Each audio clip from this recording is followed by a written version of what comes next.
Module 4 testing of hypothesis.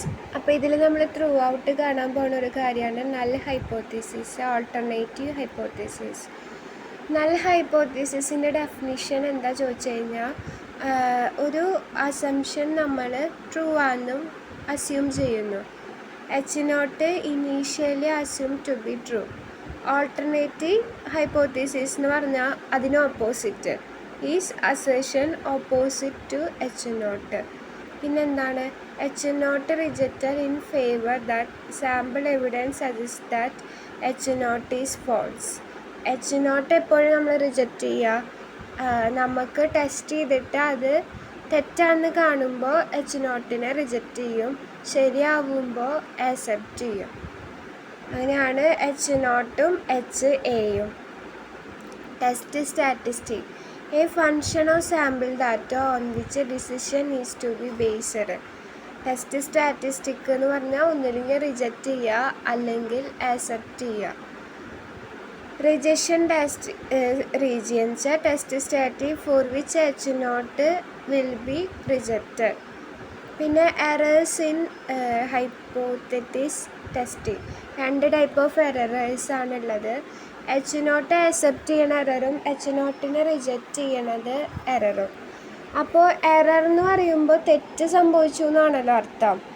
അപ്പോൾ എപ്പോഴും തെറ്റ് സംഭവിക്കുക, ഇപ്പോൾ എച്ച് നോട്ട് ട്രൂ ആയിട്ട് നമ്മളതെടുത്ത് റിജക്റ്റ് ചെയ്തു, അപ്പോഴല്ലേ ഒരു എറർ ഉണ്ടാവണത്. വേറൊരു കണ്ടീഷനും കൂടി ഇല്ലേ, എച്ച് നോട്ട് ഫോൾസ് ആയിട്ട് നമ്മളതെടുത്ത് അക്സെപ്റ്റ് ചെയ്തു. അപ്പോൾ അങ്ങനെ ടൈപ്പ് 1 എറർ എന്ന് പറയുമ്പോൾ എച്ച് നോട്ട് ട്രൂ ആയിട്ട് എച്ച് നോട്ടിനെ റിജക്റ്റ് ചെയ്യണു. അതാണ് ടൈപ്പ് 2 ആകുമ്പോൾ എച്ച് നോട്ട് ഫോൾസ് ആയിട്ട് നമ്മളതിനെ അക്സെപ്റ്റ് ചെയ്യുന്നു. അതാണ് type 1 error and type 2 error. Reject H naught when H naught is true, type 1 error. Accept H naught when H naught is false, type 2 error. ഇനി നമ്മൾ മനസ്സിലാക്കേണ്ട കേസ് ഇവിടെ 2 ടെയിലും 1 ടെയിലിൻ്റെ കേസാണ്. Mu less than, mu greater than ഇതൊക്കെ വരുമ്പോൾ എന്താണ് വരിക? അതെല്ലാം വരുമ്പോൾ 1 ടെയിലും, മ്യൂ നോട്ട് ഈക്വൽ ടു എന്ന് പറഞ്ഞ കേസിൽ 2 ടെയിലും ആണ് വരുന്നത്. അപ്പം നമുക്കൊരു ക്വസ്റ്റ്യൻ നോക്കാം. Let test statistic T have a T distribution H naught such that mu equal to mu naught. H naught എന്ന് പറയുന്നത് mu equal to mu naught. Give the significance level for following data. Alternative hypothesis എന്ന് പറയുന്നത് mu not equal to mu നോട്ടാണ്. And 31 ആകുമ്പോൾ ശരിക്കും Z ടെസ്റ്റാണ് ചെയ്യേണ്ടത്. പക്ഷേ ഇവിടെ അവർ ടി എന്ന് തന്നുകൊണ്ട് നമ്മൾ അതാണ് ചെയ്യണത്. T less than or equal to 1.697 or T greater than or equal to 1.697 or t less than or equal to minus 1.697. T test ആണല്ലോ. ടിയുടെ ഡിഗ്രി ഓഫ് ഫ്രീഡം എന്താ വരിക? n-1. അപ്പോൾ അവിടെ എന്ത് കിട്ടി? 30. അപ്പോൾ ആൽഫയുടെ വാല്യൂ എങ്ങനെ കിട്ടുക? ആൽഫയുടെ വാല്യൂ കിട്ടാൻ വേണ്ടിയിട്ട് പി ഓഫ് ഓർ എന്നാണല്ലോ പറഞ്ഞിട്ടുള്ളത്. Alpha equal to probability of t greater than or equal to 1.697 plus t of less than or equal to minus 1.697. അപ്പോൾ ഈ 1.697 ടേബിളിൽ എവിടെയാണ് വരുന്നതെന്നാ? ആൽഫ നമുക്ക് പൊതുവേ തന്നിട്ടാണ് നമ്മൾ പ്രോബ്ലം ചെയ്യാറുള്ളത്. പക്ഷേ ഇത് ആൽഫേനെ കണ്ടുപിടിക്കാനുള്ള ചോദ്യമാണ്. അല്ല, സിഗ്നിഫിക്കൻസ് ലെവൽ എന്ന് പറഞ്ഞാൽ അതിൻ്റെ അർത്ഥം എന്താ? ആൽഫ. ആ ആൽഫേനെ കണ്ടുപിടിക്കുക എന്താ ചെയ്യേണ്ടത്? പൊതുവേ നമ്മൾ എന്താ ചെയ്യുക? ആൽഫയുടെ വാല്യൂ തന്നിട്ട് ഡിഗ്രി ഓഫ് ഫ്രീഡം നോക്കിയിട്ട് ആ ഏരിയയിൽ എവിടെയാണെന്ന് നോക്കും. ഇവിടെ എങ്ങനെയാണ് ചെയ്യണത്? ആ വാല്യൂ നോക്കിയിട്ട് സിഗ്നിഫിക്കൻസ് ലെവൽ നോക്കിയിട്ട് ആൽഫയുടെ വാല്യൂ എന്താണെന്ന് നോക്കും. പിന്നെ കൂടുതൽ ശ്രദ്ധിക്കേണ്ടത് നമ്മളിവിടെ യൂസ് ചെയ്യുന്നത് 1 ടെയിലാണ്. കാരണം P of T less than 1.697 അല്ലേ? നോക്കൂ, ഈ ഫസ്റ്റ് ബോൾഡ് ലെറ്റേഴ്സിൽ എഴുതിയിരിക്കുന്നതാണ് എന്ത്? 2 ടെയിൽ. ഈ ബോൾഡ് അല്ലാത്ത ലെറ്റേഴ്സിൽ എഴുതിയിട്ടുള്ളതാണ് 1 ടെയിലിൽ. പിന്നെ നമ്മളുടെ ഡിഗ്രി ഓഫ് ഫ്രീഡം 30 ആണ്. ഇത് കണ്ടോ, ഇവിടെ 30 കിടക്കുന്നുണ്ട്. പിന്നെ നമുക്കുള്ള വാല്യൂ 1.697. അപ്പോൾ ഡൗട്ട് വരും 0.05 ആണ് എടുക്കേണ്ടത് 0.10 ആണ് എടുക്കേണ്ടത്. അപ്പോൾ നമ്മൾ ഏതെടുക്കേണ്ടത്? ഇവിടെ ടി ലെസ് ദാൻ അല്ലെങ്കിൽ ടി ഗ്രേറ്റർ ദാൻ ആണ് വന്നേക്കുന്നത്. അപ്പോൾ അത് വരികയാണെങ്കിൽ ഏതെടുക്കുക? അത് അതിൻ്റെ അർത്ഥം അത് വൺ ടെയിലല്ലേ, വൺ ടെയിലിൻ്റെ ആണല്ലോ 0.05. അപ്പോൾ രണ്ട് കേസിൽ നമ്മൾ എന്ത് ചെയ്തു?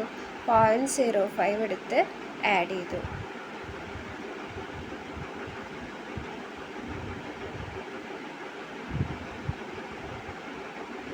ഇനി അടുത്തൊരു ക്വസ്റ്റ്യൻ നോക്കൂ. A company claims that mean thermal efficiency of a diesel engines produced by them is 32.3. 2022 ചോദിച്ച ക്വസ്റ്റ്യൻ ആട്ടോ. അപ്പോൾ ഇവിടെ ന്യൂ നോട്ടായിട്ട് എന്തെടുത്തു? 32.3.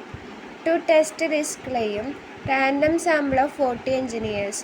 അപ്പോൾ n = 40. അവിടെ നിന്ന് തന്നെ മനസ്സിലായി ഇവിടെ സെഡ് ടെസ്റ്റാണ് നോക്കേണ്ടത്. വേറെ എക്സാമിന് with showed mean thermal efficiency is 31.4. അപ്പോൾ എക്സ് ബാർ ഈക്വൽ ടു 31.4.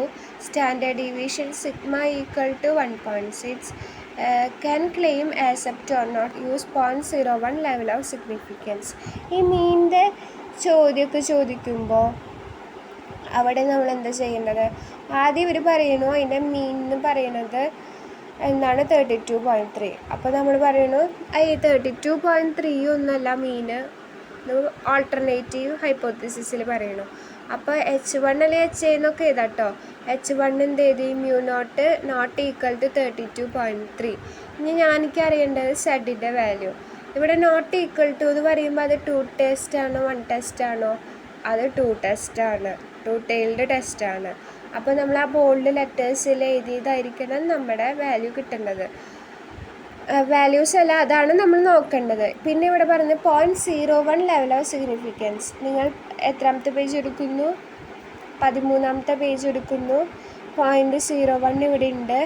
പിന്നെ നമ്മുടെ 0.01 ഉണ്ട്, സെഡ് ടെസ്റ്റാണ്. അപ്പോൾ അതിൻ്റെ വാല്യൂ 2.576. ഇപ്പോൾ വാല്യൂ നോക്കാൻ പഠിച്ചുല്ലോ.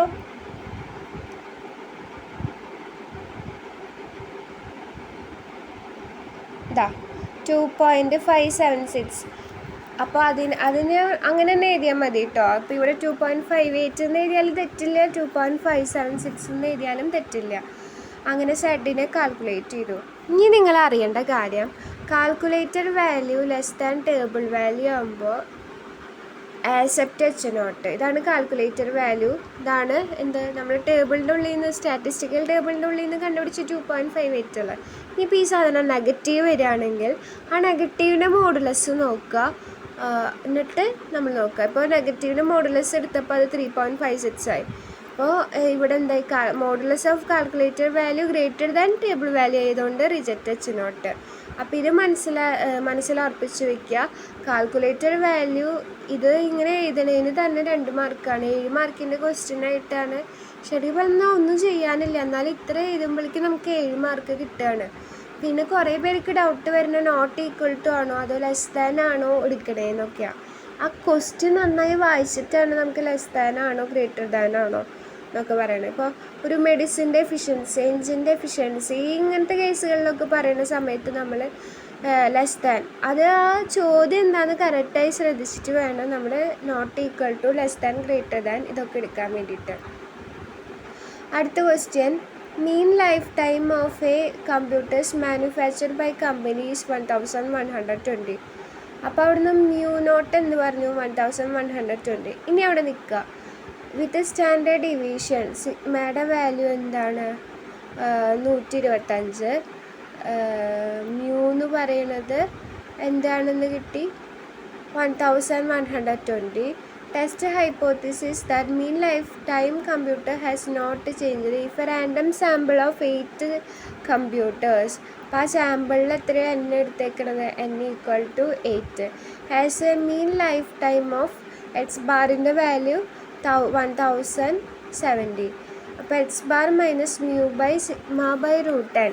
അപ്പോൾ ഇത് ചെയ്യുമ്പോൾ എല്ലാ വാല്യൂസും നമ്മുടെ കയ്യിലുണ്ട്. ഇനി ഇവിടെ നോക്കുമ്പോൾ എന്നിൻ്റെ വാല്യൂ 8 ആയതുകൊണ്ട് ഡിഗ്രി ഓഫ് നമ്മൾ ഏത് ടെസ്റ്റ് ചെയ്യാൻ പാടുള്ളൂ? T test. ടി ടെസ്റ്റിൻ്റെ ഡിഗ്രി ഓഫ് ഫ്രീഡം എന്ന് പറയുമ്പോൾ n-1, n-1 7. അപ്പോൾ നമ്മളുടെ ഇത് 0.05 എടുക്കുക, 13ാമത്തെ പേജ് എടുക്കുക, 0.07. ഇവിടെ നോക്ക് 1 tail 2 tail 2 tailാണ് കിടക്കുന്നത്. അപ്പോൾ ബോൾഡ് ലെറ്റേഴ്സിൽ എഴുതിയതാണ് ശ്രദ്ധിക്കേണ്ടത്. നിങ്ങളെന്ത് ചെയ്യുക, 0.05 എടുക്കുക, അതേപോലെ തന്നെ 7ഉം എടുക്കുക, അവർ തമ്മിലുള്ള വാല്യൂ നോക്കുക. 2.365. നമുക്ക് കിട്ടിയ വാല്യൂസ് എല്ലാം സബ്സ്റ്റിറ്റ്യൂട്ട് ചെയ്തപ്പോൾ -1.13 എന്ന് പറഞ്ഞു. ഇവിടെ calculated value less than table value തന്നെയാണ്. അതായത് നമുക്ക് കാൽക്കുലേറ്റ് ചെയ്തപ്പോൾ -1.13 എന്നും ടേബിൾ വാല്യൂ ആയിട്ട് 2.365 മോഡുലസ് വാല്യൂ എടുത്തു.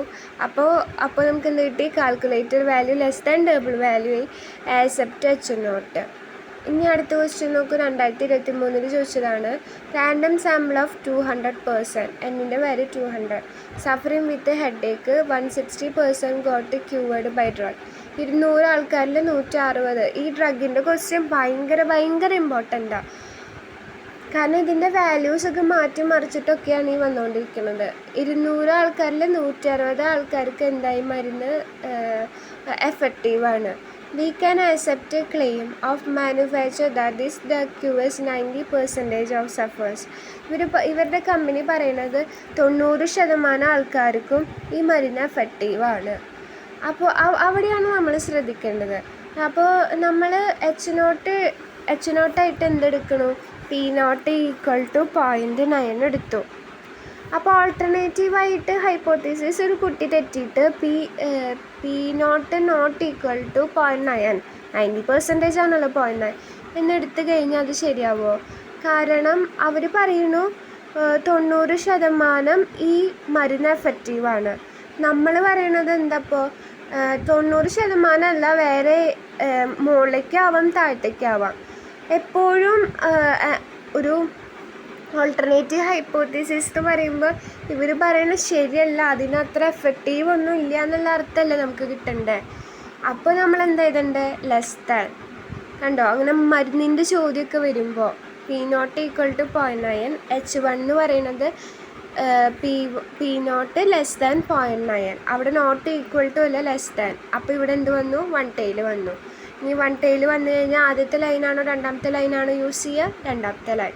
ഈ സെഡിൻ്റെ വാല്യൂ P വെച്ചിട്ട് നോക്കുമ്പോൾ എങ്ങനെയാണ് എടുക്കുക, അതാണ് നമ്മൾ 3rd മൊഡ്യൂളിൽ പറഞ്ഞത്. സെഡിൻ്റെ ഫോർമുല എന്ന് പറയുന്നത് P∩ -P/√PQ/N. ആ ക്വസ്റ്റ്യൻ എഴുതുമ്പോൾ P0 എഴുതിയിട്ടുണ്ടായിരുന്നു. അത് എഴുതിയാലും ശരിയാണ്, എഴുതിയില്ലെങ്കിലും ശരിയാണ്. അപ്പോൾ നിങ്ങൾ P എഴുതിയാൽ മതി. P∩ എന്ന് പറയുന്നത് എന്താണ്, ആ സാമ്പിളിൻ്റെ അത് നമുക്ക് തന്നിട്ടുണ്ട്. ഏതാണ് 200 പേരിൽ 160 പേർക്ക് സംഭവം ഓക്കെയാണ്. അപ്പോൾ ഞാൻ 0.8 എടുത്തു.